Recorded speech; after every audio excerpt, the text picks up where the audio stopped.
एक मंत्री था जो हर रविवार को सत्संग सुनने जाया करता था। बगल में एक महात्मा का सत्संग होता था और वह जिस दिन सत्संग में जाता था उस दिन का तनख्वाह यानी वो पैसा राजा से नहीं लेता था।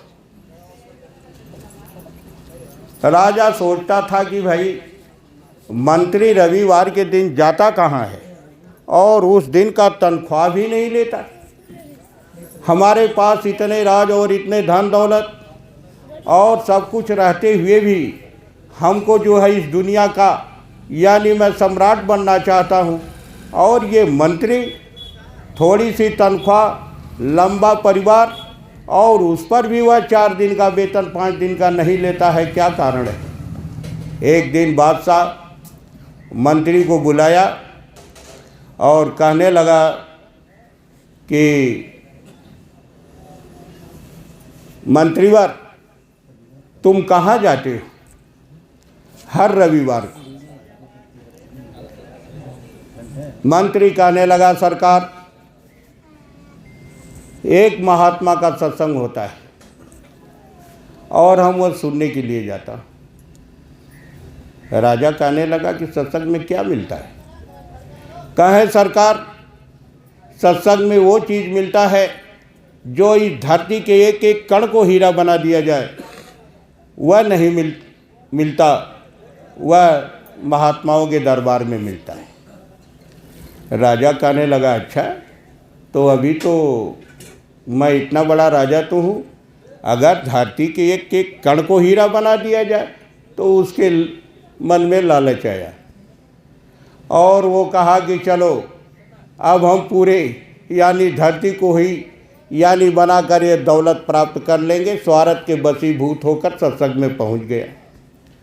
सत्संग सुना। जब सत्संग समाप्त हो गया, जब घर की तरफ वापिस हुआ तो रास्ते में जा रहा था, एक कहीं पत्थर था और उसका पैर यानी ठोकर लग गया, अंगूठा फट गया। जब अंगूठा फट गया तो हे प्रेमियों, अब तो मारे दर्द से कराहने लगा बादशाह। अब उसको जब दर्द होने लगी, बर्दाश्त जब नहीं हो पा रहा था तो मंत्री से कहा कि क्या मंत्री, तुमने कहा था कि दुनिया की दौलत मिलती है। अरे ये सत्संग सुनने गए, मेरा अंगूठा फट गया, दर्द हो रहा है, बर्दाश्त नहीं हो रहा है।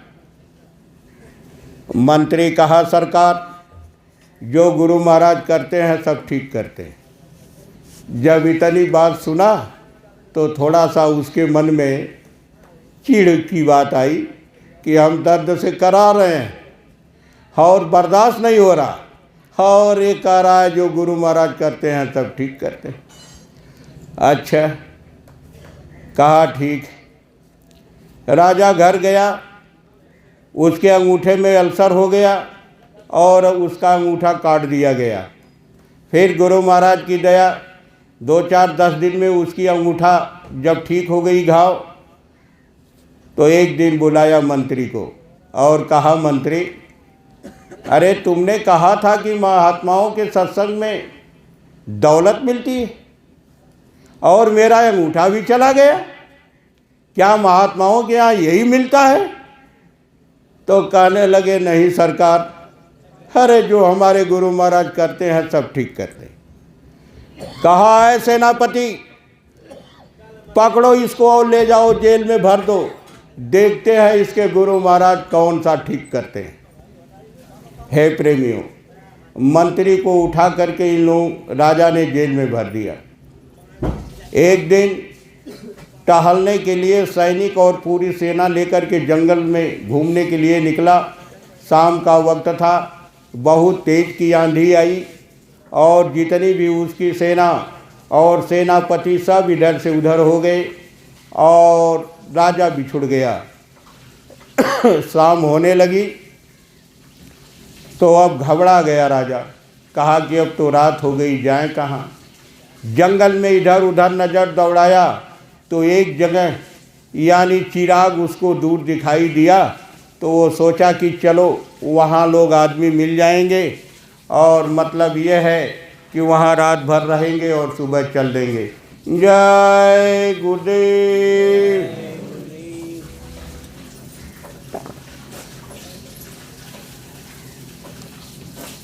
जय गुरुदेव।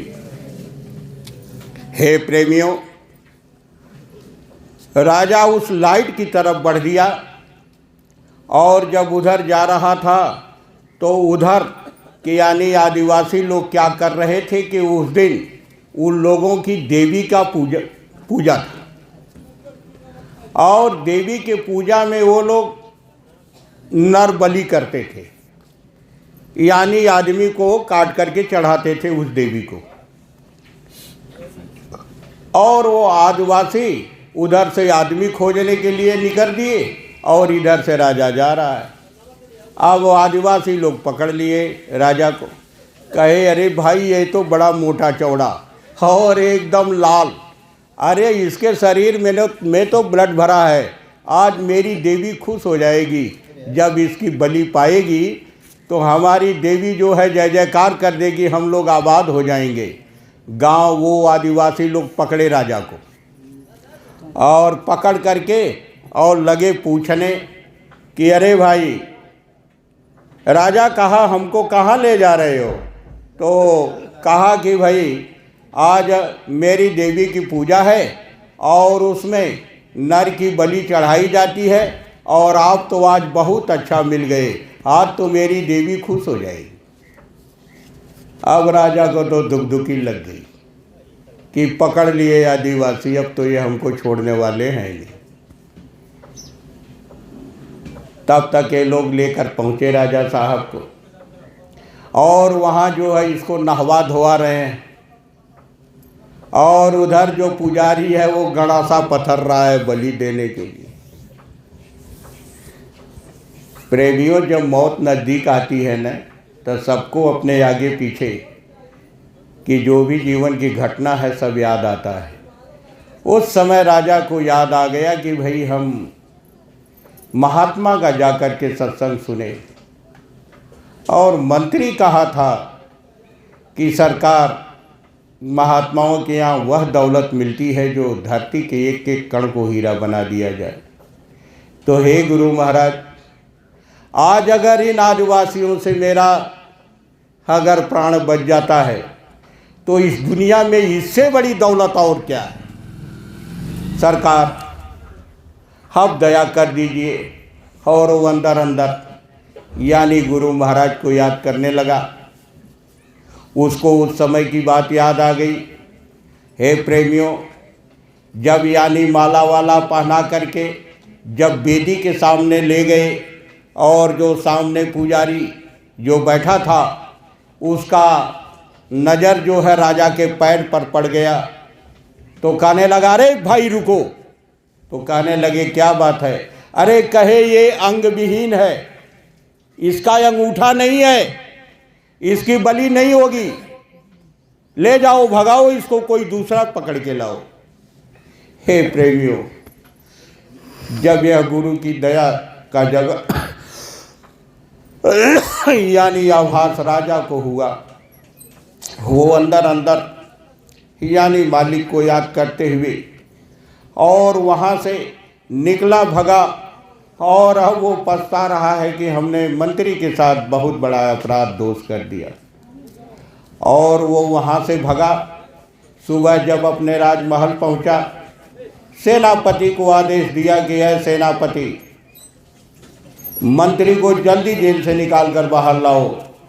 और जब वो मंत्री बाहर आया, राजा चरणों में गिर गया और कहने लगा मंत्री, हम आपके साथ बहुत बड़ा गलत काम किए हैं, हमको क्षमा कर दो। हे प्रेमियों, मंत्री कहने लगा अरे सरकार, आप तो कोई गलत काम किए ही नहीं है, हम क्षमा करने वाले कौन होते हैं? आपने कोई गलत काम नहीं किया है।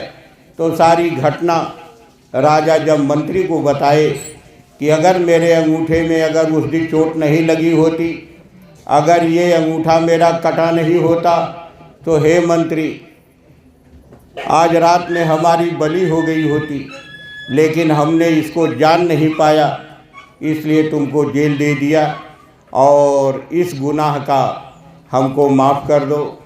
मंत्री कहने लगा, हे सरकार, जो हमारे गुरु महाराज करते हैं सब ठीक करते हैं।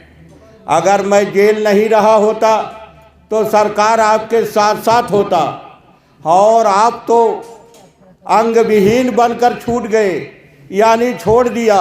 लेकिन हे सरकार, हम तो संपूर्ण शरीर से हूँ, तब मेरी बलि चढ़ गई होती, इसलिए गुरु महाराज ने जेल में भेज दिया था।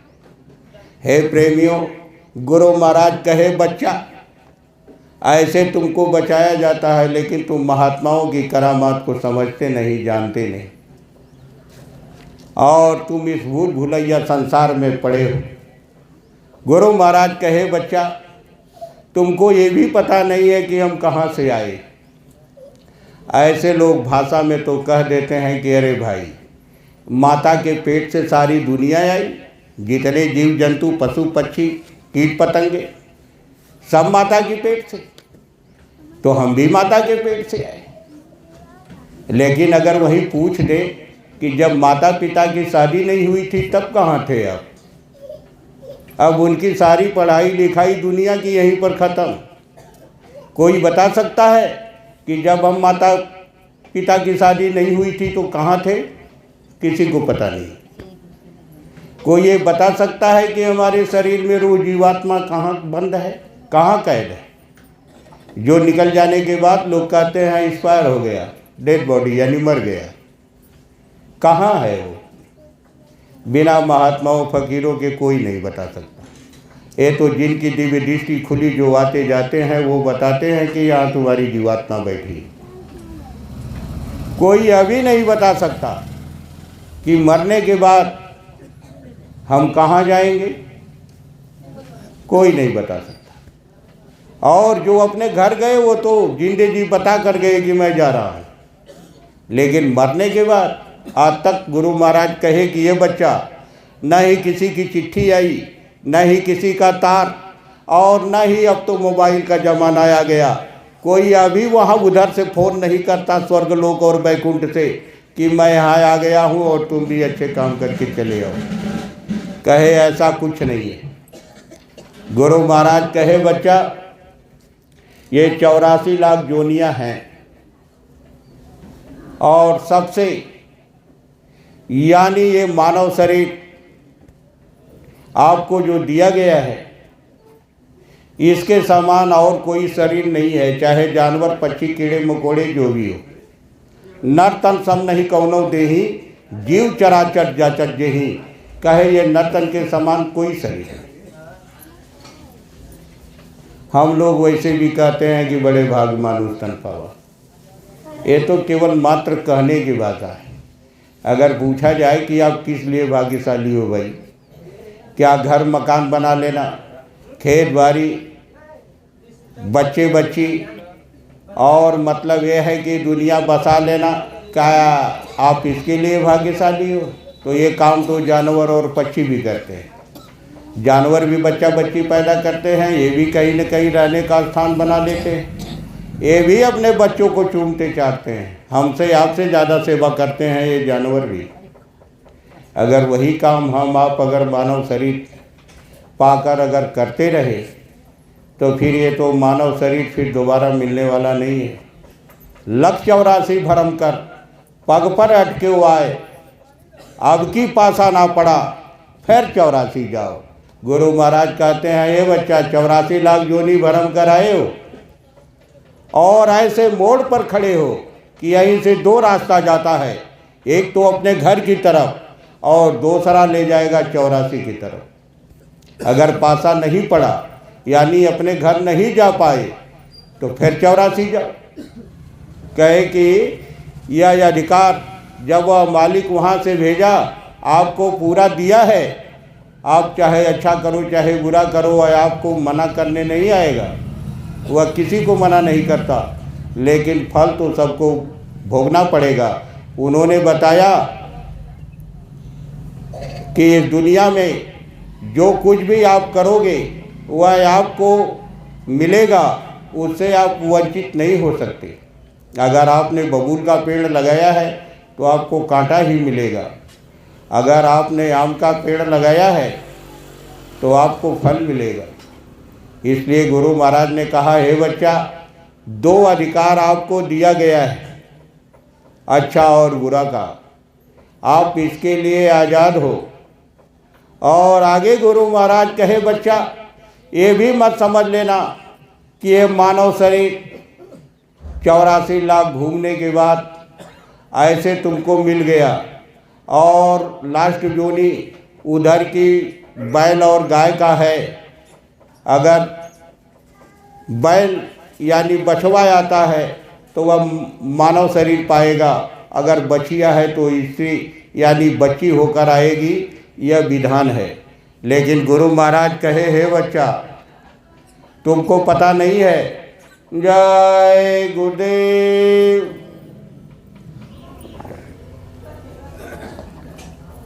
जब संत इस धरती पर आए तो जब देखे कि ये जीव फंसा है 84 लाख जोनियों में, तो गुरु महाराज कहे, बच्चा मेरी मौज हुई, संत मही विचरण के ही हेतु। कहे कि मुझे आश्रम छोड़कर विचरने यानी घूमने का मौज मेरी बन गई। लोग कहते हैं, कुछ लोग ऐसे भी हैं जो कहते हैं कि अरे बाबा जय गुरुदेव बहुत बड़े संत महात्मा, और ये तो फिर उनको तो ये केंद्रा और ये बैठ करके भजन करना चाहिए, दुनिया में क्यों घूम रहे हैं, इतने जलवा और काफिला और तमाम निकाल करके जो ये बता रहे, इसका क्या मतलब है। लेकिन ये जीवों का पकड़ने का महात्माओं का बहुत बड़ा यानी ये जरिया है उनका। तो गुरु महाराज कहे, बच्चा संत मही विचरण के ही हेतु। कहे मेरे विचरने का एक ही कारण है, भूले जीव जो भटक गए 84 में घूम रहे, उन सबको करम सचेतु। कहे उनको सचेत करके और उनके ऊपर वो दया की दृष्टि, और फिर उनको सीधे मानव शरीर, और फिर उनको धीरे से भेद देकर अपने घर की तरफ चलो। यह हमारा देश नहीं है। गुरु महाराज कहे, बच्चा जब मैं निकलता था तमाम कीट पतंगे, और जब शरीर से मेरे टच किए तो सबको मानव शरीर मिल गया। गुरु महाराज कहे, बच्चा जिस जानवर के ऊपर हमारी दृष्टि पड़ी उसका भी शरीर छूट गया और उसको मानव शरीर दे दिया गया। गुरु महाराज कहे कि बच्चा जिस वृक्ष का यानी फल खा लिए या ब्रश कर लिए उसको भी मानव शरीर दे दिया। गुरु महाराज कहे कि बच्चा अब आप कहोगे कि प्रमाण चाहिए। गुरु महाराज मन से कहते थे कि ये बच्चा, ये दुनिया प्रमाण मांगती है, बिना प्रमाण के मानने वाली नहीं है, तो आपको थोड़ा सा प्रमाण दे दे जल्दीबाजी में। गुरु महाराज कहे, ये बच्चा आप इस संसार में बहुत को देखते होंगे कि अगर सबकी नोट है उसके पास और कितनों बीमार है,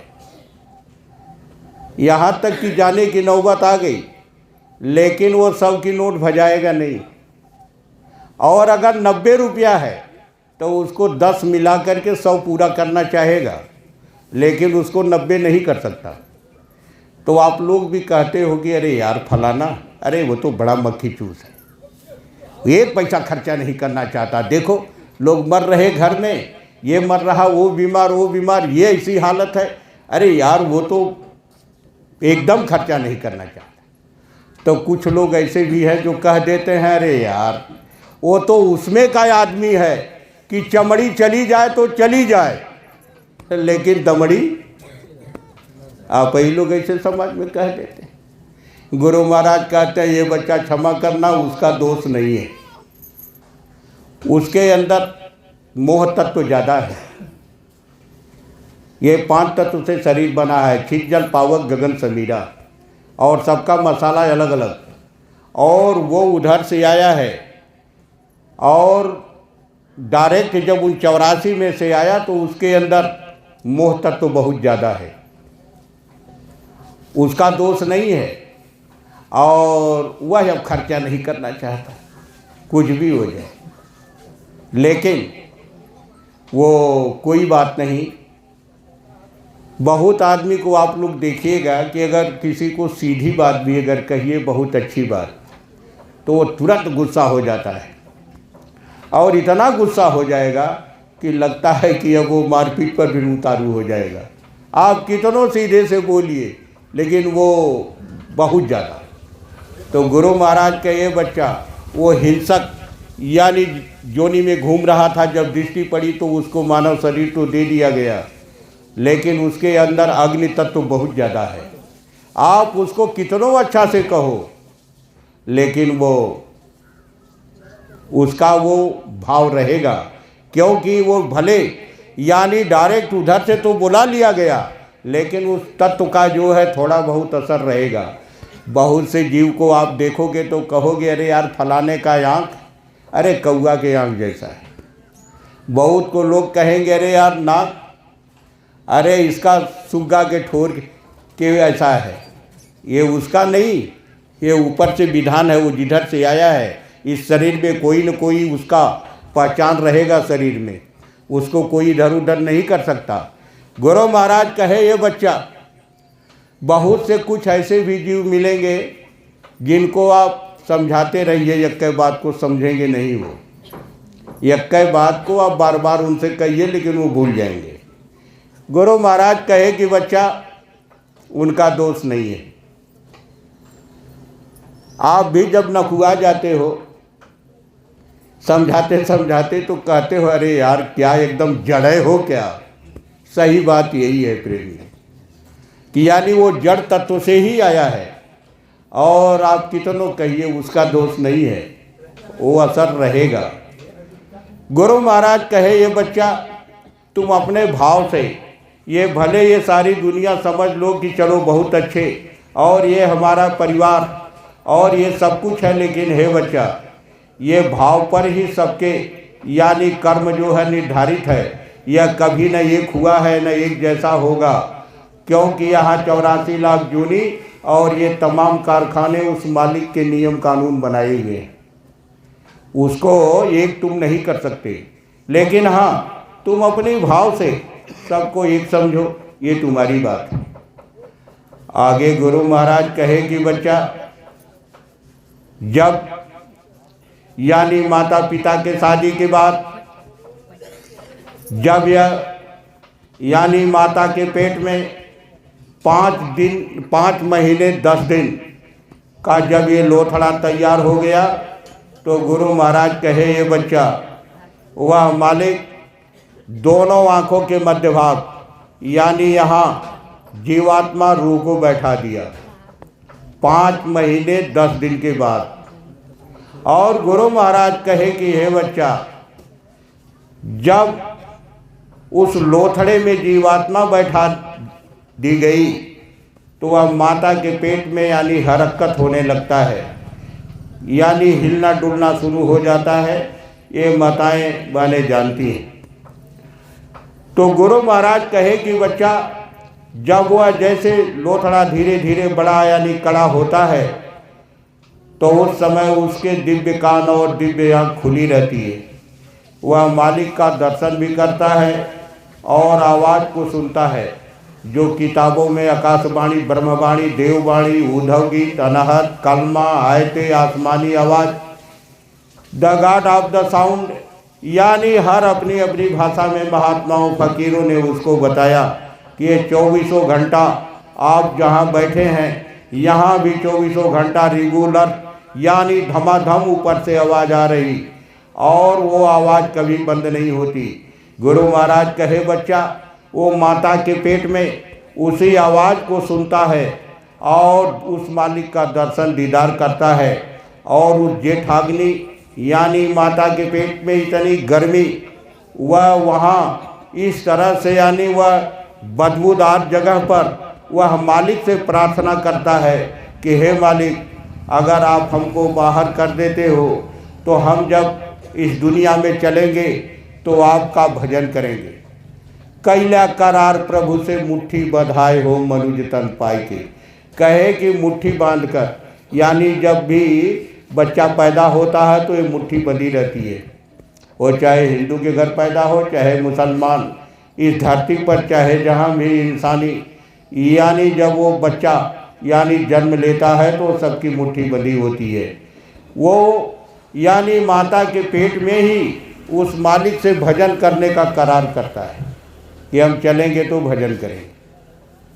गोस्वामी जी महाराज भी इसी का इशारा किए कि जब यह जीवात्मा जब तपती है माता के पेट में तो वह प्रार्थना करती है कि अब प्रभु कृपा करो यही भांति, और कहे कि दिन रात भजन करेंगे, सब तज भजन करब दिन रात, यानी इस दुनिया का पूरा काम को त्याग देंगे और भजन करेंगे।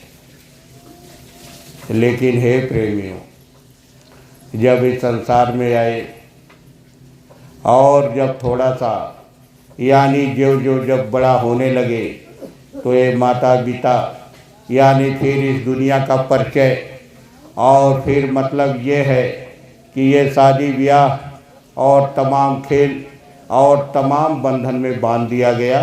गुरु महाराज कहे अरे बच्चा ये मोटे बंधन है दुनिया के, मोटे बंधन। गुरु महाराज कहे पहला बंधन पड़ा देह का, ये जो शरीर है जब थोड़ा सा बड़े हुए तो देह का लगा कि अरे भाई नहीं कमाएंगे खाएंगे, तो अगर नहीं कमाएंगे तो क्या खाएंगे, माता पिता के यानी सहारे कब तक रहेंगे। और उधर माता पिता क्या सोचते हैं कि अरे भाई ये बच्चा है तो इसका जल्दी से जल्दी यानी अपने कपार का भार हट जाए, यानी वो शादी के फेरे पड़ जाते हैं। गुरु महाराज कहे बच्चा पहला बंधन पड़ा देह का, दूसरा तिरिया जान, अगर शादी हो गई तो दूसरा बंधन लपेट दिया गया, यह इसी का संसार है।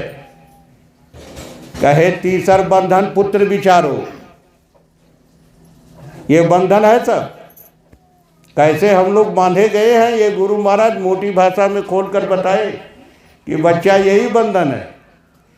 कहे तीसर बंधन पुत्र विचारो, चौथा नाती मान, और कहे नाती के जब नाती होए तब वह काका करूँ बखान, कहे तब तो फिर पूछने लायक नहीं। हे प्रेमियों, यह संसार बड़ा स्वार्थी और मतलबी है। जय गुरुदेव। जय